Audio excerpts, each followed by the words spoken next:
Welcome back to Division I Rejects. I'm your host, Kobe Manso.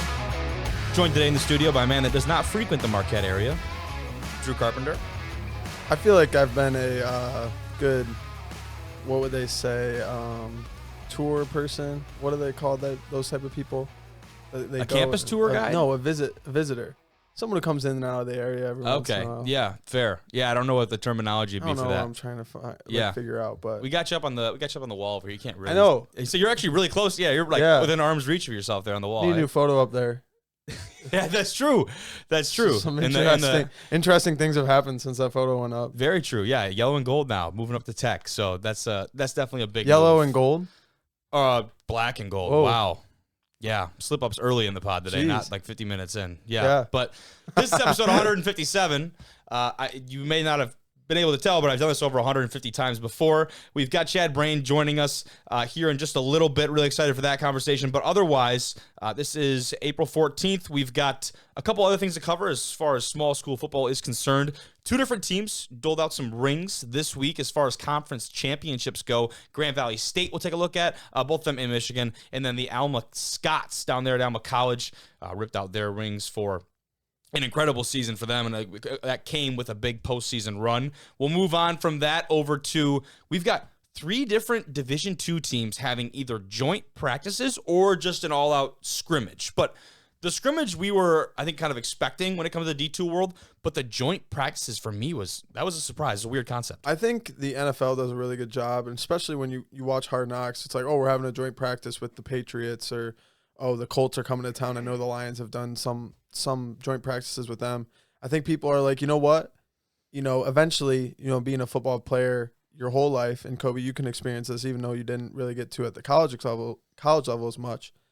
You hate to hit your own guys every once in a while. You want to, taste somebody, go up against somebody else. And I think a joint practice allows you to not only see where you're at. I mean, if a team were to joint practice against Grand Valley, like, oh, this is where we're at compared to, one of the best of the best. That's a good point, too. It's a measuring stick. Yeah. And I mean, the spring ball especially, and we'll get into it a lot more later, but that spring ball grind especially, it's hard sometimes to get up, especially when you're practicing early in the mornings before everyone else is up. And just the idea and the concept of running full speed into grown men at, here it was like 6:30, 7 o'clock in the morning, and that's just not an appealing one.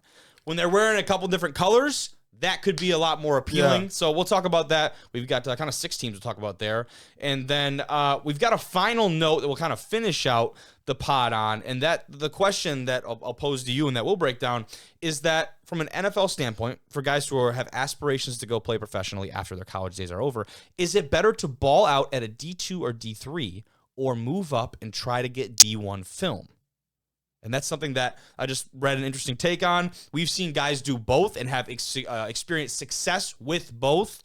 But an interesting point that I wanted to break down on this episode. But as always, you can watch this episode on YouTube if you are. Hello. Don't forget the timestamps, video chapters, red line, bottom of the screen there. Also in the video description. Listen pretty much anywhere else. Apple Podcasts, Spotify, you name it. Follow us on the socials.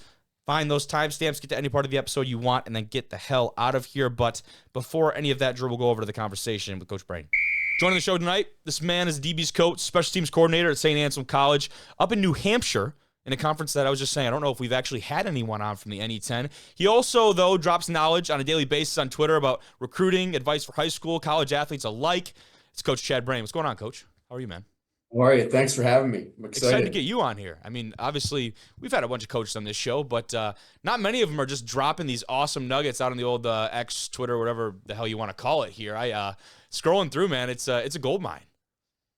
It is. I think that I think it's something that I learned back in college was like in the sports marketing world. Like you got to promote your school, you got to promote yourself, and when we got to St. Anselm, we were trying to do everything in our power just to make ourselves marketable. Oh yeah, and Twitter's been such a good thing. I mean, Twitter, I don't know if anybody really uses it a lot. I know I use it constantly. It's my lifeline for football. I don't know if the outside world uses it or not, because my timeline's all it is football and athletes and motivational people. But I do enjoy it.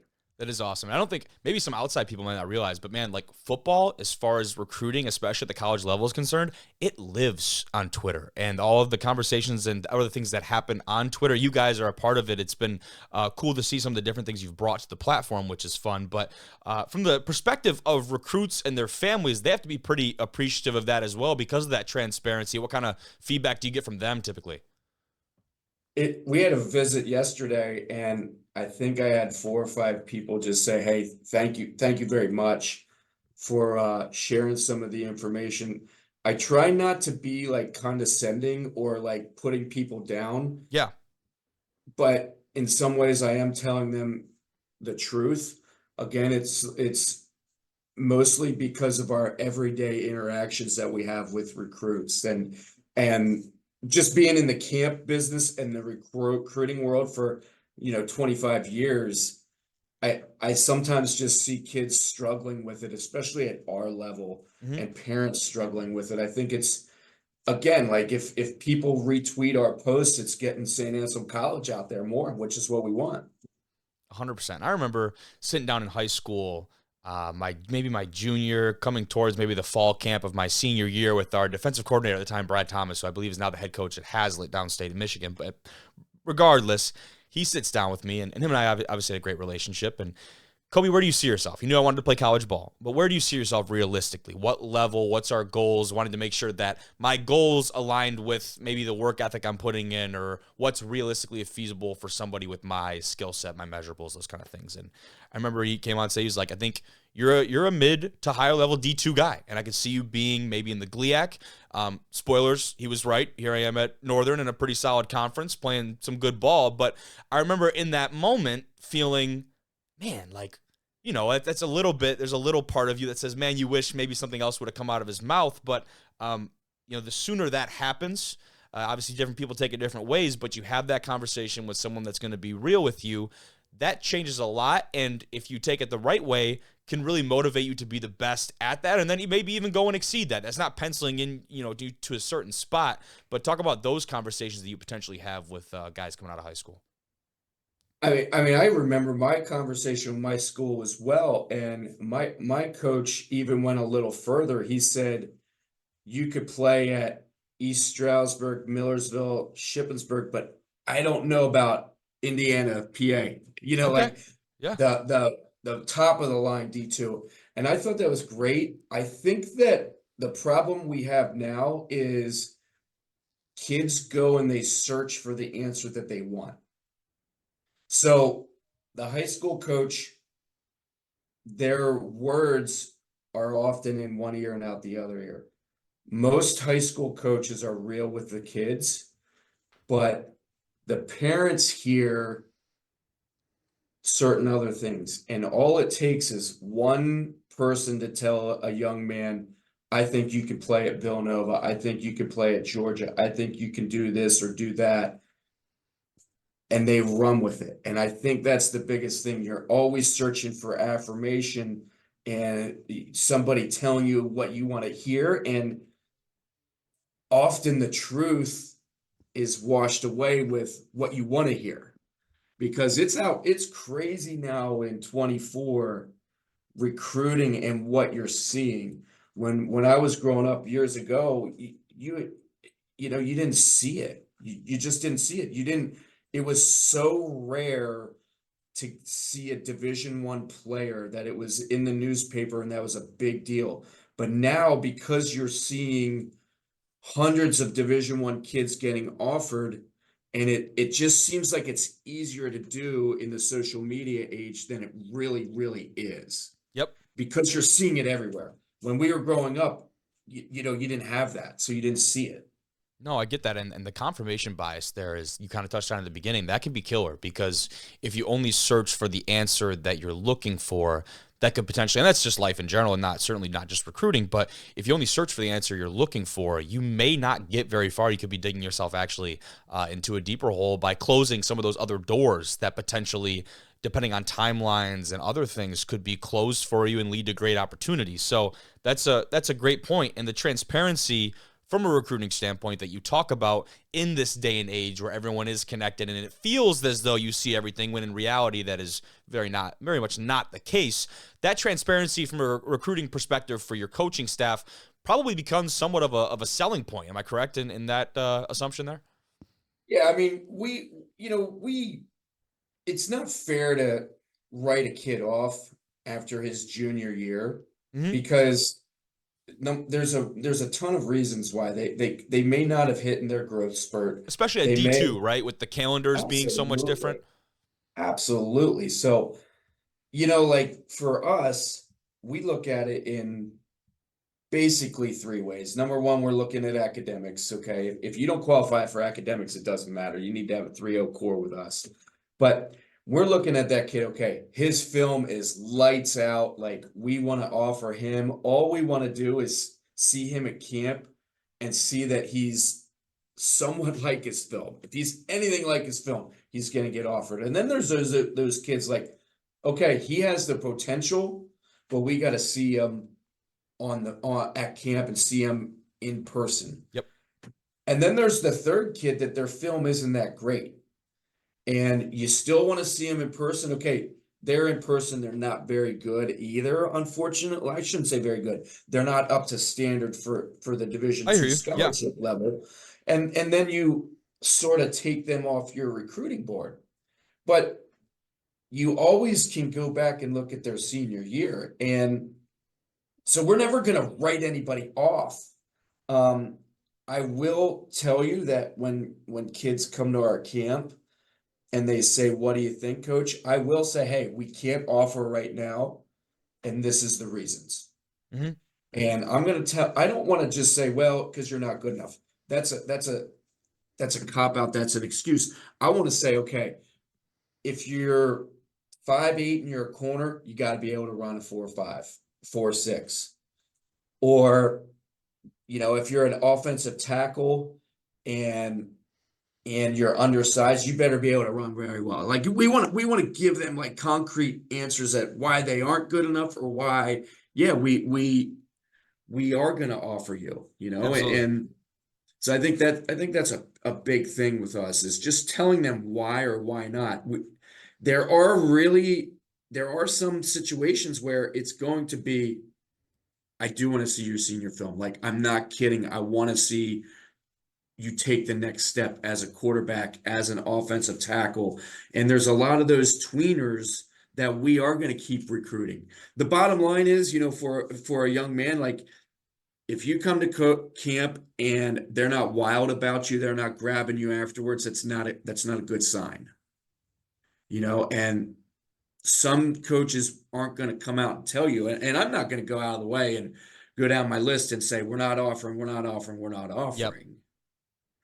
Yep. But if somebody asks, I will say, you need to do this, this, this, or this. Yeah. And that's again, that information could be just as beneficial because now you at least have something to go back to as opposed to being strung along and having a belief and something that isn't going to happen. Now, to stay and kind of close off the idea of the recruiting talk, you guys had your junior day, it looked like just yesterday, correct? Yep. And, yep. It kind of differs school to school, but I guess more specifically at St. Anselm, talk about what exactly a junior day entails and why it might be different than a camp or maybe an unofficial visit during the season, like a game day type of thing. I mean, a junior day and the game day are very similar. They're not getting, it's sort of like a teaser and appetizer. Okay. For us, we're, coach is talking for about 20 minutes, 30 minutes. They're meeting all of us. They're seeing us. We're shaking their hands. They're taking a tour of our beautiful campus. And the thing that we do is we're going to make sure they see practice. They're going to be on the field. They're going to see how we interact with our players. And then they're going to have a little bit of interaction as well. And it's different than a camp because at a camp, they're not seeing our team. They're not seeing our interaction with them. And the other thing is, like, even though it was a Sunday, they're seeing the students. They're seeing how the community really is. And it's really just an opening, like, appetizer, like, hey, this is what it is. Some kids are going to go home and be like, no way. A lot of times we have, for whatever reason, we get, recruits that leave and they're like, I can't believe it was this nice. I can't believe it was Yeah. this big. I can't believe the guys were that big. I can't believe they were that fast, So I think a lot of it's an eye-opening experience in a positive way.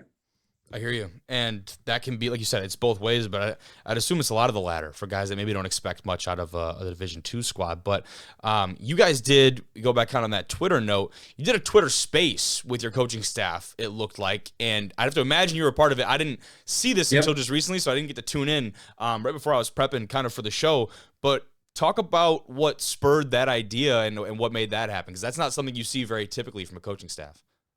Again, that was Coach Adam, Okay. his idea, our head coach, who's been very innovative on the Twitter world.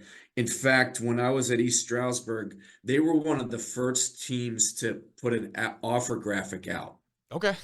Okay, There and you I go. saved it. I saved it on my phone. I didn't know Coach Adam at all, and it's funny because we had a lot of people that we knew in common, but that's a whole nother story. But he was one of the first to make the offer graphic, and I remember saying that, and I'm like, I really, really like this. I think it's great, and he's always trying to do just innovative things to sort of again draw attention, and that Twitter space. All it was do this, don't do that, do this, don't do that. It honestly was more of a like, here's the truth.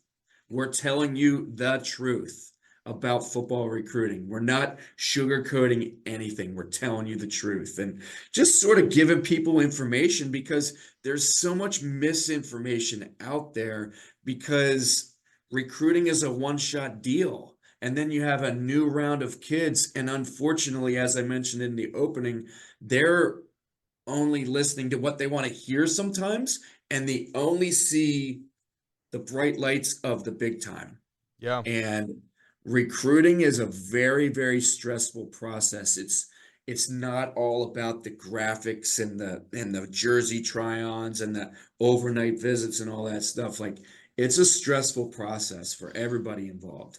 It is, and it's stressful even when you're not juggling Power 5 offers and trying to make a decision where you're going to spend at least 4 years of your life, assuming you stick it out and don't end up transferring to another kind of school. But let's talk about your team, though. You guys are coming off of probably the 2 best seasons, at least in the last decade, for your squad up there for the Hawks. And, what is it about these squads right now that you feel has started to turn it around? And what's the energy like in the building over there, man?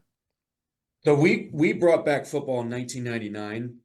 Coach Adam got here in 2017 and he went, I believe, 2-18 his first 2 years. Yeah. And when I came on board in 2019, we lost our first 5, I believe. We were pretty much one of the worst teams in all of Division II. And honestly, we went to Tiffin and on our road trip back, like the players sort of just came together and we're like, we've had enough of it. And then we ended up beating New Haven.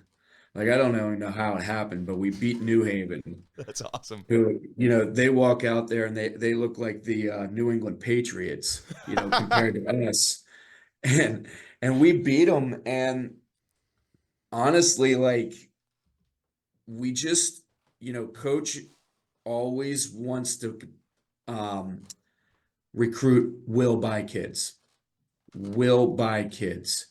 guys that are believing in our philosophy, blue collar mentality, guys that are going to work. He wants will buy kids that like us, like our message. That's another reason we're out on Twitter so much is because we really want to get the message out about what we're all about. We're genuine people that recruit other genuine people. Yeah. And what happened was during the COVID year, to be 100% honest with you, we were one of the few schools that was doing visits. We were doing overnight visits. They weren't staying in the dorms, but we were doing overnight visits. Yeah, that's tough. We had over 600 kids at a summer camp in 2 different states. We had 10 sessions, I believe, 60 kids a session. We were the only camp in America, other than Texas, that was having a football camp in July. It was wild. And we just had good players that really bought into what coach said. Like,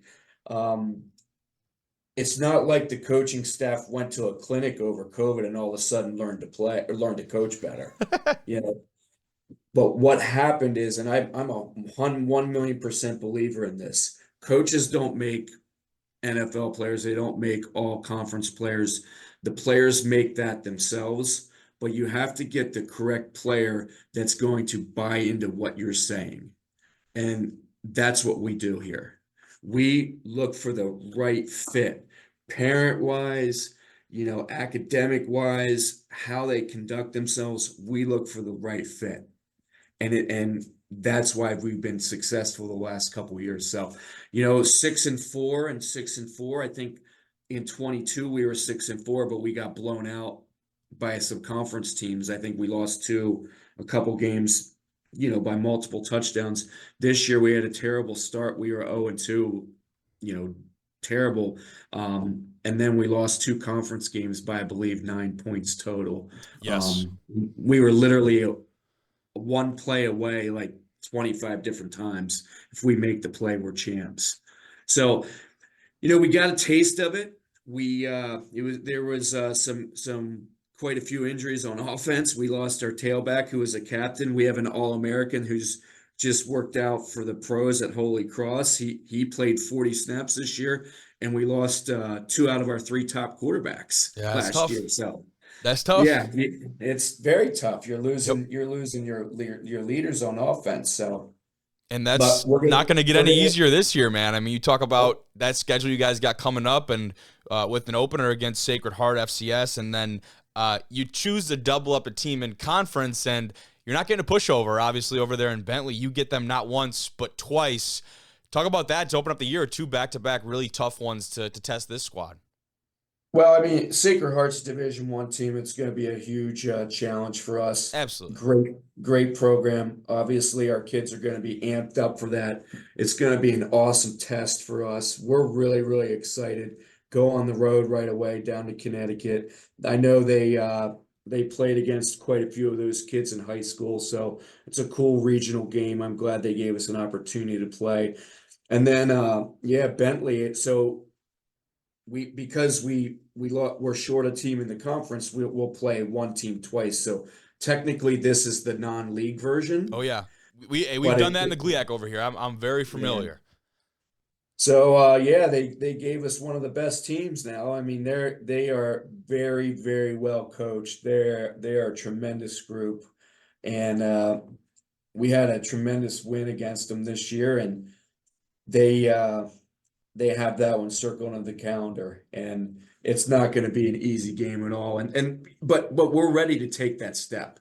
Yep. We're ready. We beat New Haven, we beat Assumption, we beat Bentley last year. They're the 3 top teams in the conference year in, year out.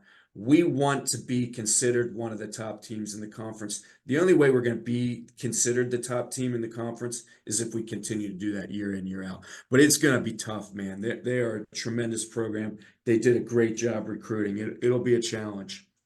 Was there any thought this spring after the new NCAA rule came out to do any kind of joint practice or scrimmage with another squad? We've been seeing that pop up actually a lot more than I was anticipating the last couple weeks here, with a lot of squads taking advantage of that. Was there any thought from you guys to getting involved in that? And then if so, kind of what derailed it? Yeah, we're gonna do it on April 28th with You Franklin are okay. I was searching. Yeah. I didn't see any kind of announcement or anything, so I just made that assumption. But there you go. Has that been made public yet, or? I think it sort of has a little bit Okay. lightly. I think it's one of those things we're It is so now. proud of. Like both programs are like, you know what? We're gonna do this, and we're gonna sort of, again, it's Coach Adam, Coach Gaskamp from Franklin Pierce, just thinking outside the box. We're very similar programs. We don't have the history of New Haven, Assumption, Bentley, and our programs are trying to do a little bit different things to make ourselves better. And they are a tremendous program. And ironically, we ended our season with them, and now Yep. we're gonna start our season, and it'll be like an NFL joint practice thing. I mean, That's we're cool. gonna do inside run, we're gonna do one-on-ones, pass Hell yeah. skill, and then we'll do a little bit of a scrimmage. And I'm sure they may not be playing their stud slot receiver who's a handful to cover, but we'll get some great work. It'll be awesome. We're really excited for it just to see somebody else. Now, typically those kind of matchups, we talked earlier on the podcast about a couple other teams that were doing that. Those are very typically teams from other conferences and teams that you will probably never see. Talk about doing it with the team A in your conference, and then also one that you're going to see here in when it comes to whatever the game is, September, October, or whatever. Did you treat that any differently? And was there any kind of reservations about making this happen with a team in conference or no? I don't know. You'd have to talk to the bosses about that. Fair enough. But I think it's just everybody has access to every film. I don't know when we play them. I'm thinking it's in the middle of the year. I don't even know offhand. If we were opening up with them, it might be a little bit different. But once you're into week 3, your offense is your offense, your defense is your defense. There's really not a lot of secrets. And then it's really, hey, the players got to make the plays. Like, there aren't going to be any crazy secrets by that time. So, and it's not like Coach Ferguson and Coach Adam or DC and OC are going to unleash their new packages that they've been working on all season either. And I know Coach Gass isn't going to do that either. And because we do want to, all we're trying to do is just make it fun for our players. Give them someone else to look at. Because by the time you're at practice 15, 14, 13, you know the offense's audibles. They know our coverage calls. And it does get a little bit old. That's big time. And you got until Saturday, November 2nd, by the way. So you got a good chunk of change between now and then. But that is interesting. You just don't see that. But like you said, also, your offense right now, there's so many things that can change. Remember, the portal is about to reopen as far as tomorrow is concerned, and you have so many different variables that can go into what makes the team in April versus in November. Just so many variables. So I'm with you. I don't think it really is more of a problem and an issue. And like you said, the availability of film, however the hell that happens, the network is insane, and people get their hands on it regardless. But to kind of wrap up and close and specific on the conference, you played at East Stroudsburg in the PSAC, a conference that even in really recent history has had a ton of depth football-wise. Coached up, you're at Northern, you're at Tech in the GLIAC, once again, predominantly football-known conference, making the move over to the NE10, a conference that is not on the same level in the eyes of many in our kind of small college football world.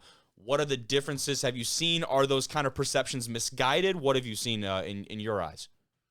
Well, out in Michigan, you don't have any 1AA s. So you're either going to Western Michigan, Eastern Michigan, Central Michigan, or Grand Valley. So it's throughout that area. There's not a lot of Division I AA football, and there's not a lot of Division II football. Really, they're relatively spread out, and those schools out there are 100% fully funded. Yes. So, from a national perspective, the talent is a little bit better, but our conference is getting a lot better because we do recruit nationally. When we go down and play the PSAC, we're going to give them all we can handle. I mean, we lost to Millersville this year, but we beat Millersville the year before. Assumption beat Kutztown this year. Oh yeah. Assumption Kutztown was a Final Four team, and Assumption beat them. New Haven, I think we beat them 13-9 this year, and a lot of us thought maybe that the defenses were pretty good, but maybe the offenses in our conference were down. Well, we beat New Haven 13-9, and then New Haven, I think they put up close to 50 in the playoffs. So, and they even lost. So, I think there's a little bit more parity between the conferences. Our conference is a little bit more of an academic conference, and but again, there's a lot of competition. We have Braine, we have Merrimack, we have Central Connecticut. Oh yeah, that's big. University of New Hampshire. We have all kinds of D1 AAs where PA you got Villanova, you got St. Francis, and a handful of 1AA Yeah. programs. Look at So, Wisconsin too. To slow your roll there. yeah. That's you talk about the Midwest. We talk about it all the time in the WIAC, and what makes that such a great Division III conference is the lack of really anything else. And it's I think it's a great point. And when you talk about a lot of those guys, not even that getting poached maybe is not even the right word. It's just that they have those opportunities in their backyard as opposed to having to go and travel 8-10 hours somewhere else to play at that same level. It's a big deal. And you're right. The funding of the schools makes a big difference as well, because you look at the GMAC, and as far as Division II goes, the makeup of those colleges and universities, smaller, typically private, not fully funded schools that have broken away from the GLIAC, a lot of for that same reason right there, because they're competing with teams that are on their more level, and they still provide great competition everywhere else. But we've seen that kind of play out, and I feel like it's started to really settle in the D2 landscape now. Yeah, and I think that's why you haven't seen a PSAC team in the national title game in forever, because even though they play great football, they're limited too. Kutztown's probably 13, 14 scholarships going against, I believe, Colorado School of Mines, who's fully funded. So overall in the whole landscape, it is a little bit tough to compete when you don't have that. Hell yeah, man! You equal kidding? funding. Absolutely. That's a big time deal, and that just becomes more hoops to jump through as a coaching staff when you're kind of handcuffed, if you may. Like you're only allowed to give out this much money. Your pool has just been cut. Especially if you're out of school, it's all based on the tuition and there's all these different factors that go into that, and some people can't appreciate it. The D2 world is a very unique one, man. I'm glad I got you on here to talk about it, Coach. I really appreciate your time, man. Yep. Thank you very much for having me. Of course. Have a good one. I'll see ya. See ya. Big thank you to Coach for coming on the show. We're going to switch over and talk ring season for a D2 and a D3 team, both of them in the state of Michigan. The first one, Drew, will take a look at the Grand Valley State Lakers, who first year under Coach Wooster, they come back and win the GLIAC for back-to-back seasons now. Mm-hmm. And this year, as opposed to last year, they get over the hump in the playoffs, also known as Ferris State. Come up short against a really quality Harding team that obviously just took it all away, but they got presented with some pretty sweet hardware. So we'll take a look over at that. Welcome to the 2024 celebration of the 2023 back-to-back GVSU champion Grand Valley State Lakers. We're going to bring each one of these guys out and present them with their back-to-back GVSU champion. Let's bring them down.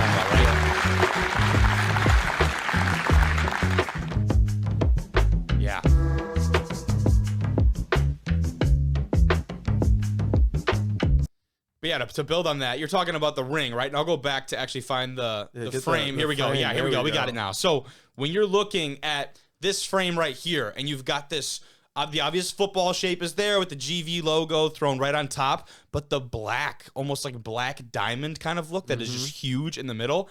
I actually, it's hard to find more unique ring designs because it's been done so many times ad nauseum. This, to me, feels kind of refreshing and new. And I was a big fan of it. What do you feel about it? It's a clean look. I mean, black has always been my favorite color. I'll be wearing a lot more of it, going forward. But I think it's a very, like you said, clean look. It allows that GV to pop. You know, who won the ring. Obviously I haven't really won a ring. But I would say I like the gold, in rings and stuff like that. Like you see. Like you said, everyone's done everything. But does gold, I guess not to cut you off, but does gold scream more national, world champions? For sure. GLIAC title, obviously still a great accomplishment, but that kind of... No, I agree. I do agree with that. And I think that when you get to the level that those guys are at, obviously, you celebrate conference championships. Grand Valley has, like you said, one back-to-back. Which is you see on the left side there. It's got the back-to-back, which is a really cool touch. I wonder what they put on the sides, because I understand that everyone does something different.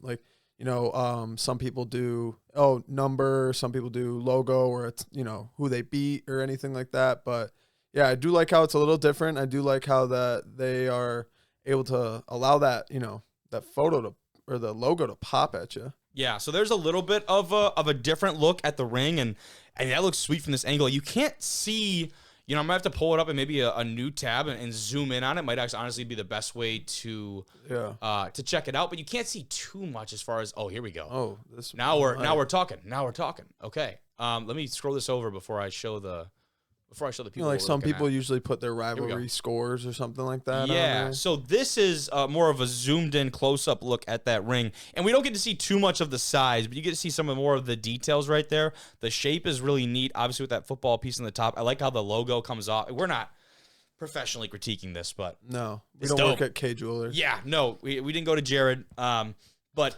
This thing is dope. 2 different brands. Yeah. I like that. Both shout out. Yeah.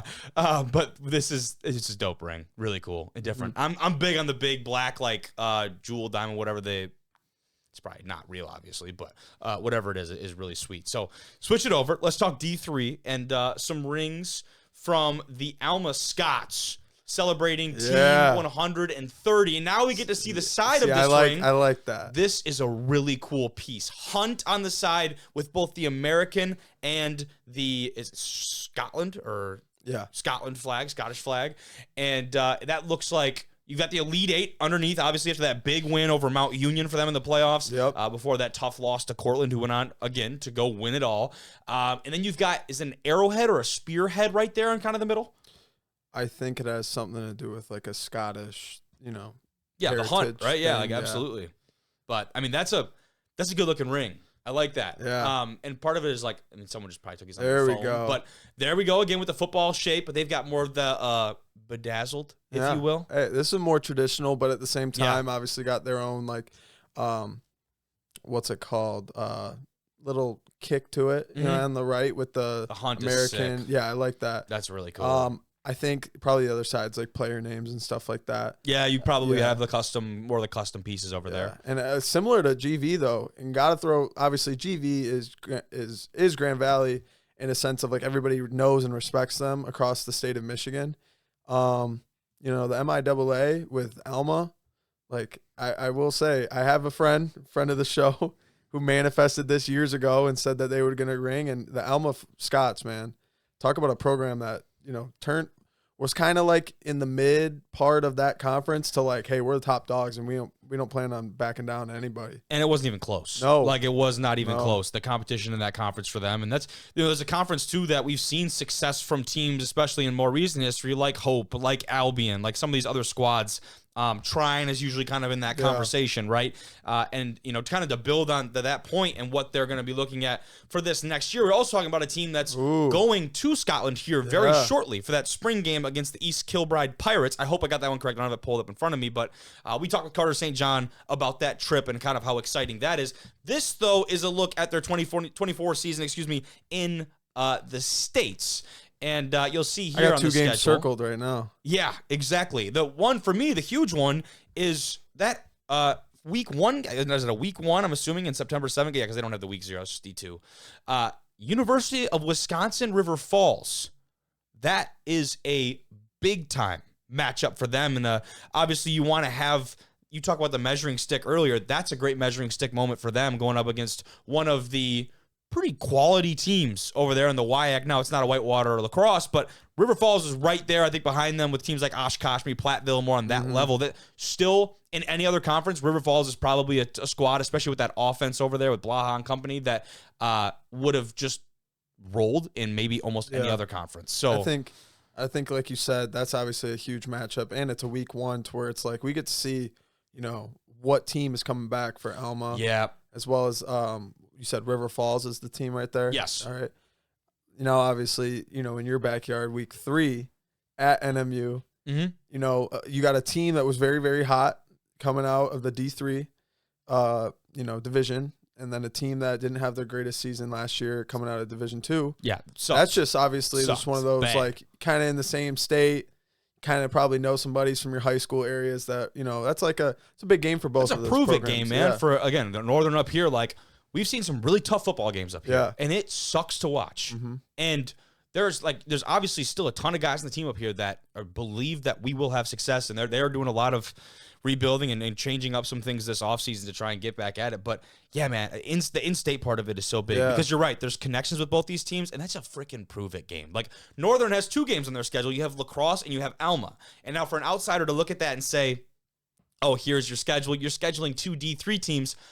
You've picked 2 of potentially the top 10 D3 teams in the country. Yeah, and 2 teams that tough. like and you got to play one of them at their place, lacrosse. I'm sure they'd pick up a couple wins against, you know, a couple D2 teams. Oh, yeah, more than a couple, absolutely. I will say, before we move off Alma, that last game before the playoffs, that one has a special, you know, part in my heart. You know, all I'll say is the Alma listeners out there, love and respect you guys. Think you guys are doing great things. Man, number 9's coming. He's going to be ready for Alma at the last week of the year.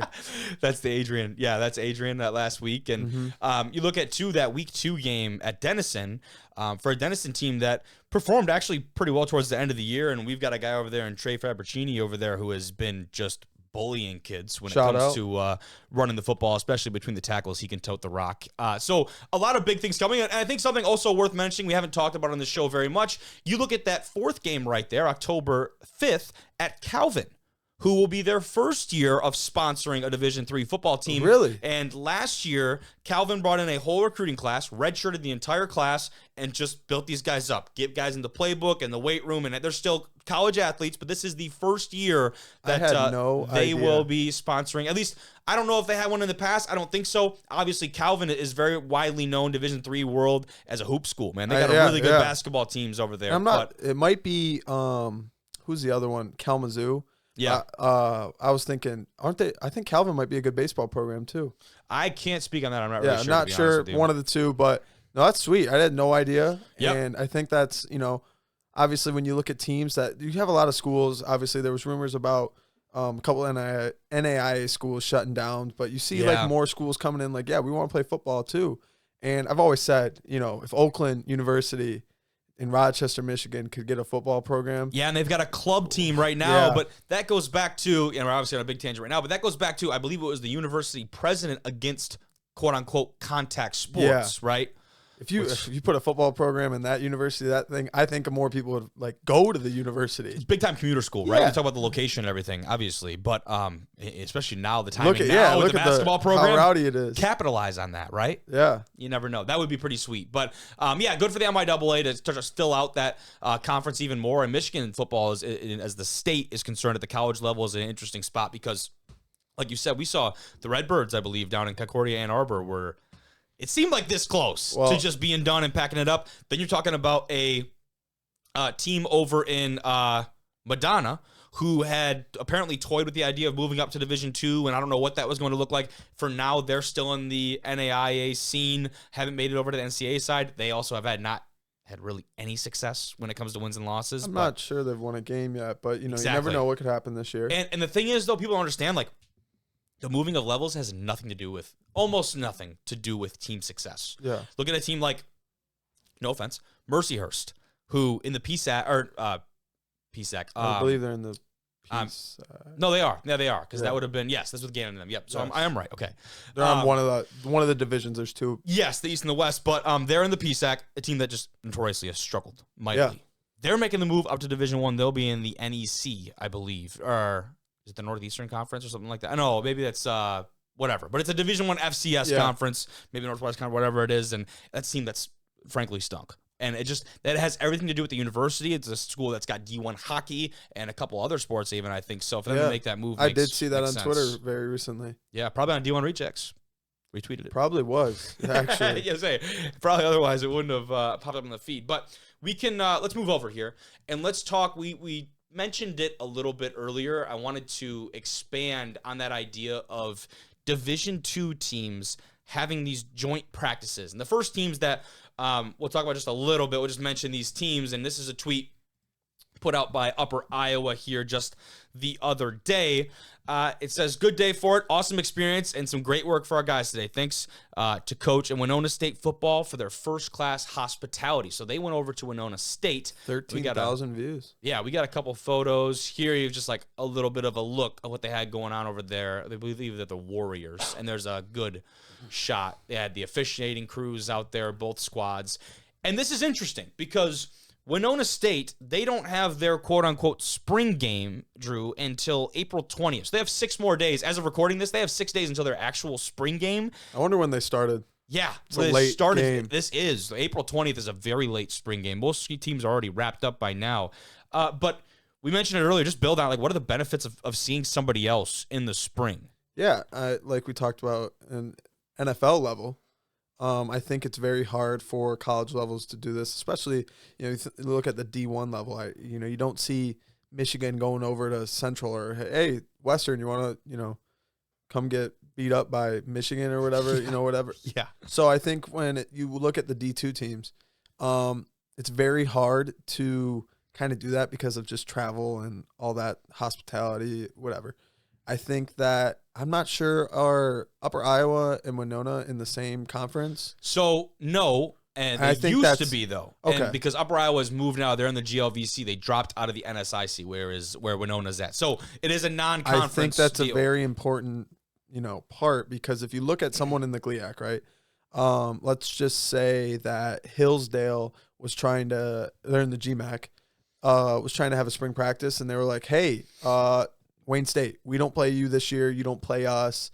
We'd love to. I think it's a really good idea for those teams because it allows, like we talked about, eventually, when you're hitting against your roommate every single day. Shit gets old, like, or kind of quick. Yeah, and you're just like, we've played this offense every single day in practice. We're not even supposed to be. You're game planning for your offense that's going to try to help you points in the fall. It does nothing outside of just get more reps.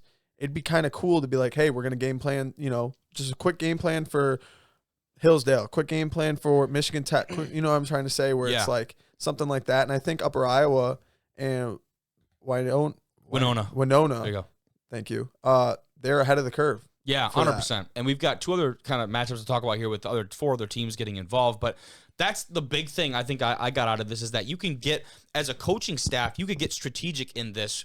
We were up at the Michigan Tech, kind of their spring game, spring practice, whatever. And you see those coaches and, there's not a whole lot of stuff to correct when you're going up against your defense that in their situation, they're probably not going to see that front or that style throughout the entire season. So now as a coach and a coaching staff, you could actually get pretty strategic, in how you schedule this game. Mm-hmm. Hey, we know that I'm going to use, here's absolute bullshit that I've no, like, no, like, real pieces here. I'm just, Northern Michigan coach.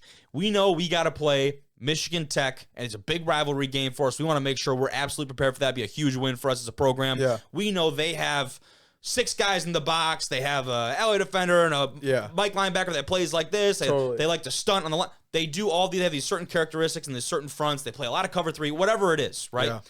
And we know that, hey, again, this is also bullshit and just hearsay. I just have to preface it with that. We know that, hey, there's a team down maybe over in Minnesota that we're not going to play against. Let's go down and play against Bemidji, which, funny enough, is the team that Tech plays week 0. Yeah, but again, besides the point, we know that, hey, Bemidji runs something very similar, and now we actually can get those quote-unquote live, they probably didn't go live very much, but quote-unquote live reps against that kind of look. I think that's something that's great for those guys, because like you said, you're not going to get as much running against your defense, because that might not be a system or a front that you even see all year. That's what I was going to get at when you were talking about that, is let's just say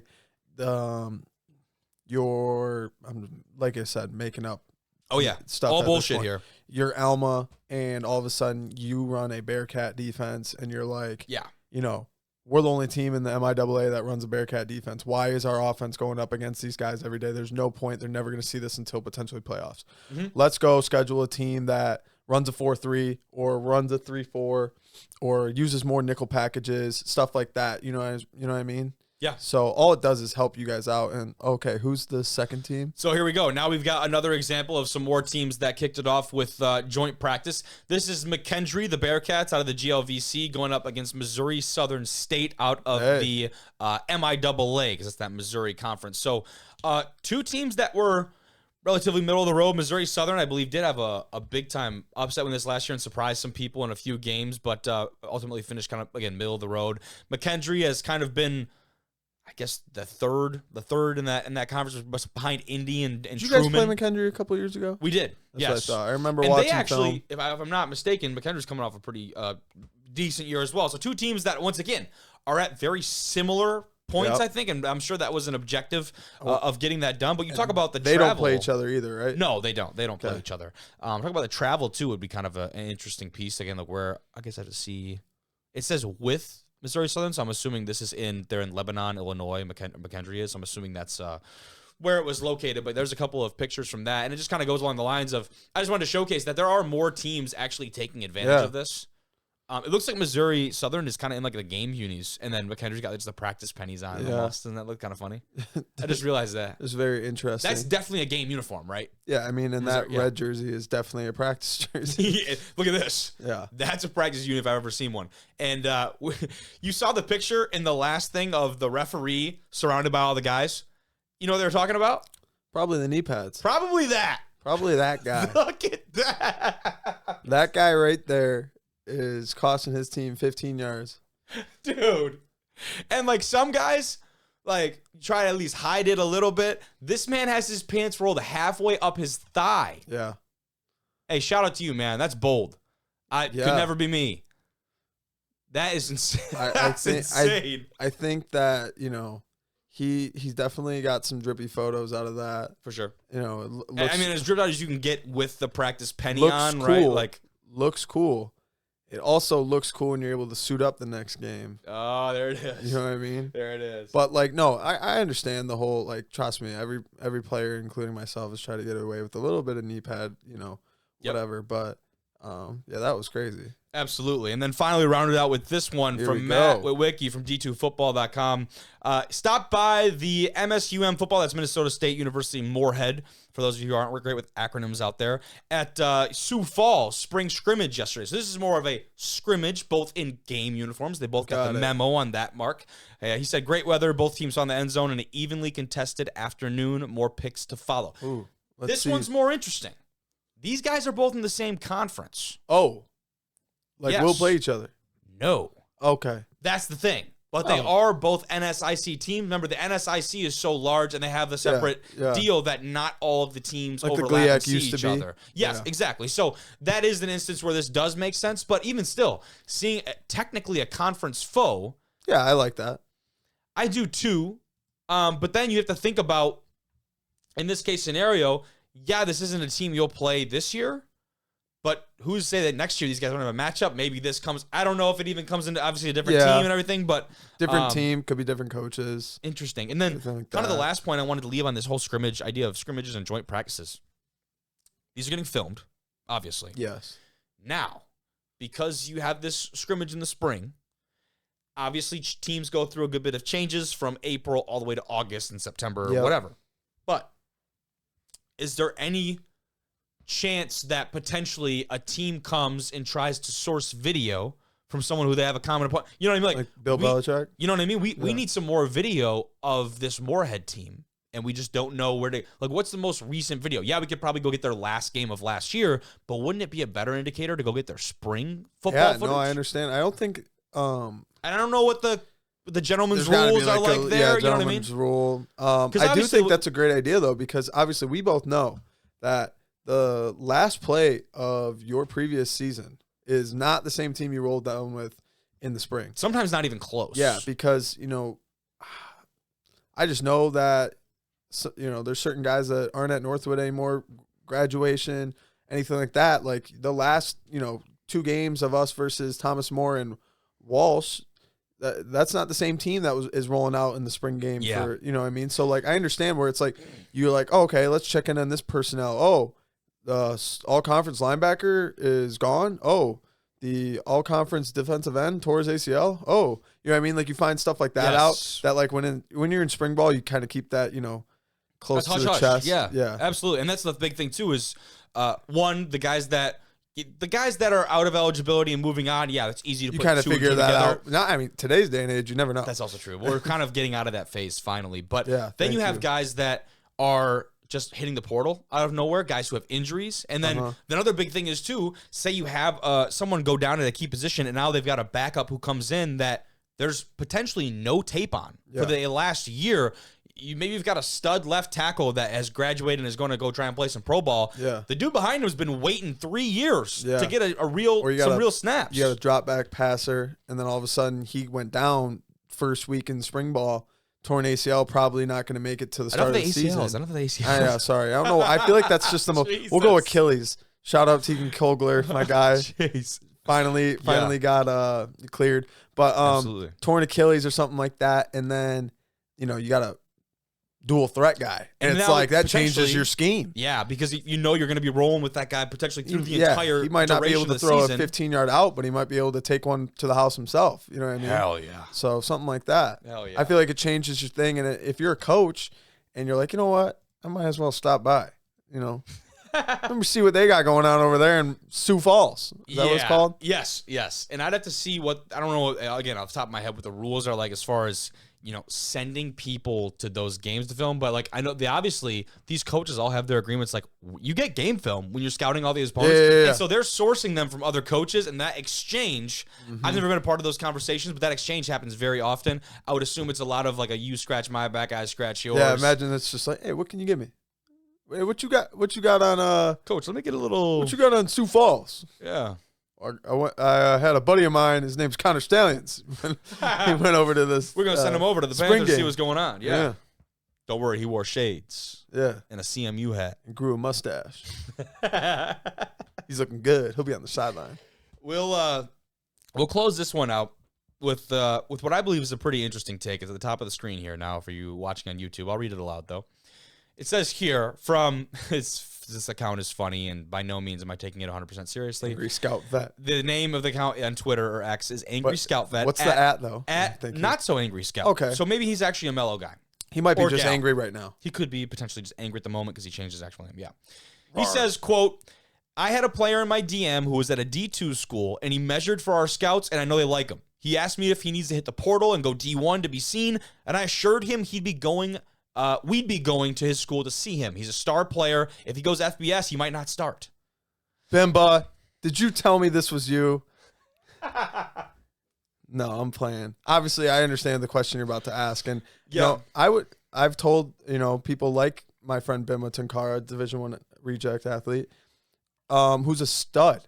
You have stuff like that where it's like you do have to start thinking about if you're a D2 star, a D2 all-conference guy, it's like, do I want to go be a potential ST player at a Central Michigan or an ST player at a University of Indiana? Or is it Indiana? Whatever. I think it's IU. I know what you mean. Indiana University. I think it is too, but that's okay. Darn. I get what you're. But you know what I'm trying to say. I feel like it's a legitimate question that some guys at the top of their level legit need to think about, because you look at I think the Alma transfer, Division III guy. I think he's going to Ball State, Bowling Green. I think it's a Mac guy. Yeah, I think he's from Alma, and it's like that guy definitely was like, I'm a dog D3. What should I do? You know what I mean? Yeah. And I think it's one of those hard realizations sometimes that you have to have with yourself, because you look at me and where it's like I'm leaving 4 years of friends, memories, and whatever. It's like you got to do what's best for you at the end of the day. And I think when it comes to this, it's very, very difficult, because sometimes it's like, I am taking a risk at not being the guy at my school. Almost guaranteed not to happen. Yeah. Right? I think very rarely. Look at the... Connor Neer is a great example, the linebacker from I Ferris State. was just about to say Were that. You? Yeah. And we had him on the show when he had committed to going over to Oklahoma. And Connor, at least last that I knew, I haven't been in touch with him very much, but last I knew he was back in the portal and trying to find a new home, and Oklahoma must have just not been the greatest fit for him. I'm sure, you look at Ferris State, and they're a bunch of great athletes and a bunch of great football players. Obviously, when a guy from Ferris State hits the portal and you're like, oh, he's going to Oklahoma, who, if you look at any college football Instagram or anything like that, it's like top 5. They always have the blue bloods. You're looking at Oklahoma and you're being like, that's a top 5 blue blood. In college football, obviously they're not blue, but whatever. And it's like, oh, that makes you're like, oh, shit. It's crazy. Yeah. So I wondered how that all went down. And I wonder how, I haven't done any research, but Isaac Tesla, we played against him. He was at Hillsdale. Yep. He ended up going to Arizona, I believe, correct? I believe he was with the Razorbacks. Arkansas. Or not Arizona. Yeah. Why did I just mix those up? You're right. I got the name of the mascot right. Yeah, it was Arkansas. But 100%. I wonder how that was. You know what I mean? Like stuff like that, and you see stuff where it's like often it's the other way, where it's like something went wrong at a Division I program. He's at Michigan, and all of a sudden he's at Grand Valley. Yep. Or all of a sudden he was at Michigan State, and now he's at whatever. And so I think it's very the opposite end is very interesting. It is. And this situation here, if it was real, again, I don't know this guy. I don't know if he's tweeting legit, but he says the kid agreed to stay put. Once you are on our radar, it makes no sense to move up. I would even add that, unless a player has 2 years, it's not worth it. Many who move up are used as depth and need time to adjust to the speed of the D1 level. Last thing you need is 5 to 6 games to adjust. Yeah. That I think is actually a really good point and a great perspective of that. When you move up, I don't care if you're playing for Ferris or Harding or whoever the hell, Mines, GV, whatever it is, Pittsburgh State. Yeah. You're going to move up to the Division I level. There is going to be a change of pace. I don't know if you care if you're going, again, FCS, FBS, Group of 5, Power 5. There are going to be big changes of speed. And, we've talked even on this show about a couple linemen from the D3 level. One was from Muhlenberg, and I'm blanking out where the other one went, but it was like UCLA and over at, I'm blanking on the other big-time school. Cal, Stanford. Is it California? Somewhere over there. But UCLA was the one. I can't forget where the other guy went. But like big-time Division I transfers, that adjustment period for those guys is going to be interesting. But the obvious benefit of going to play Division I is getting the film and getting the tape. And if you're able to have that production to the same, if not maybe a little bit lower level, now you are setting yourself up for a lot of success and getting more eyes on you for the next level. Take Tyshawn, for example, running back here at Northern. He thought maybe only had 1, but he ends up having 2 years left, goes to play at Youngstown, splits carries a little bit this year, but was still tearing up the splitting carries, still getting 150 yards a game. Yeah, exactly. Like, something insane. But I blanket on the Penguins conference there, but whatever it is.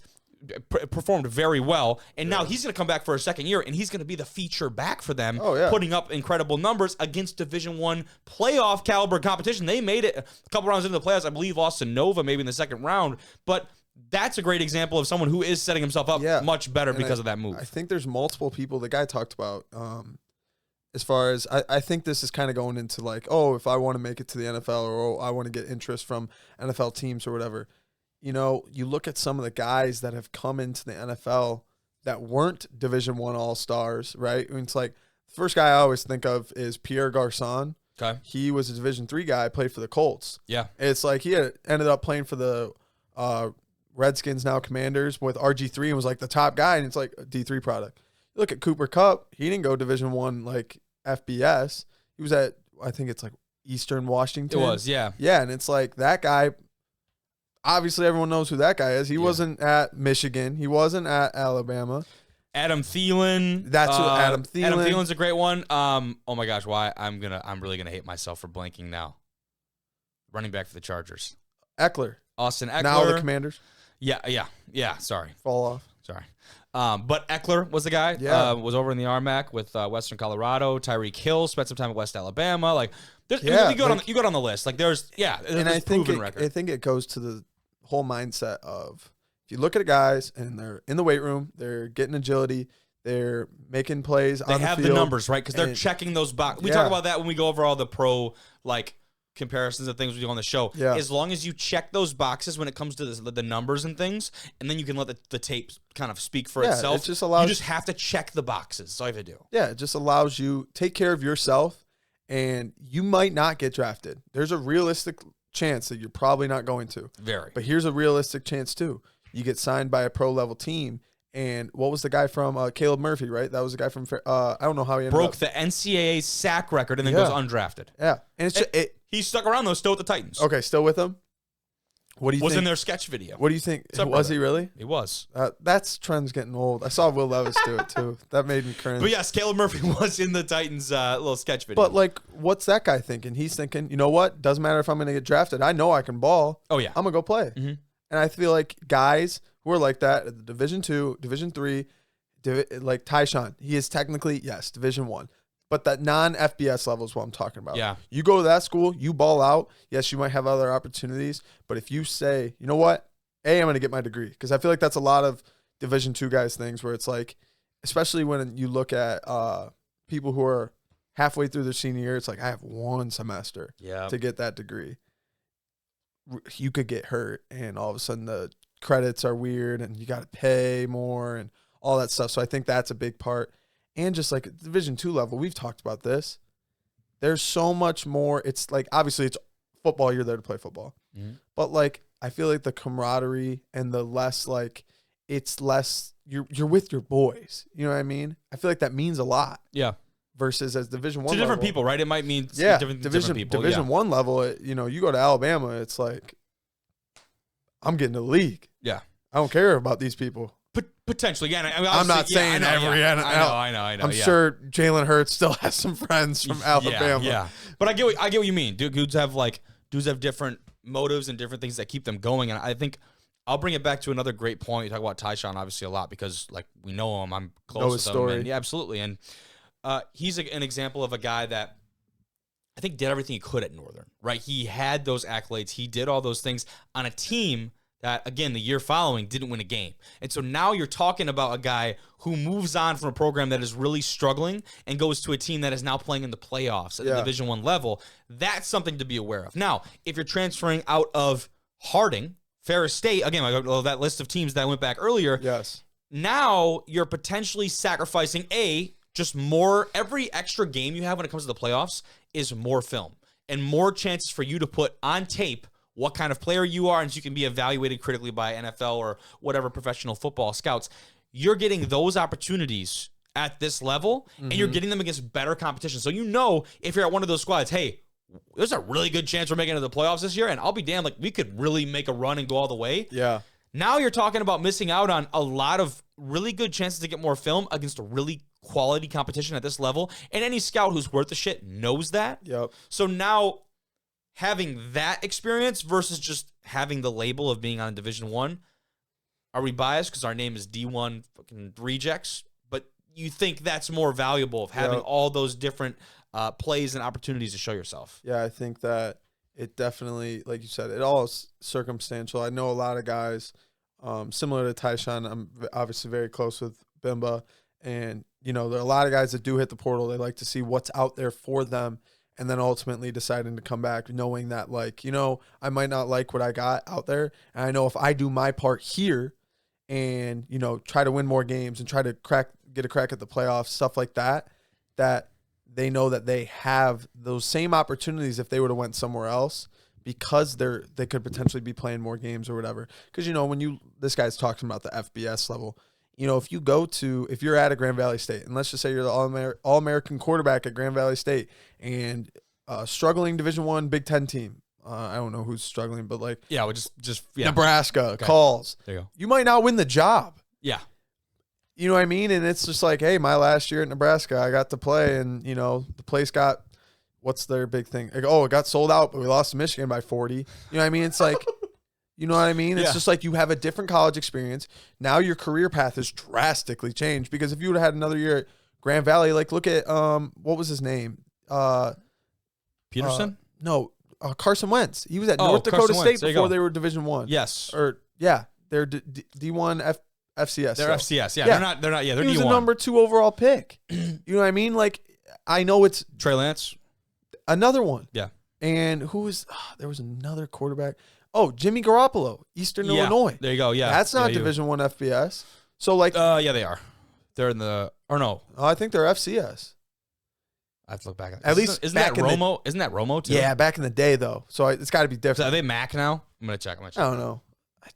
Don't think so. But regardless, because I know back in the day when Tony Romo was there and stuff, they weren't. Oh no, they're Ohio Valley. Okay, yeah, they're FCS. You got 2 quarterbacks that have gone to the NFL, have won playoff games as quarterbacks. It's like they had their opportunities to. I mean, granted, the portal was not way different. Yeah, way different.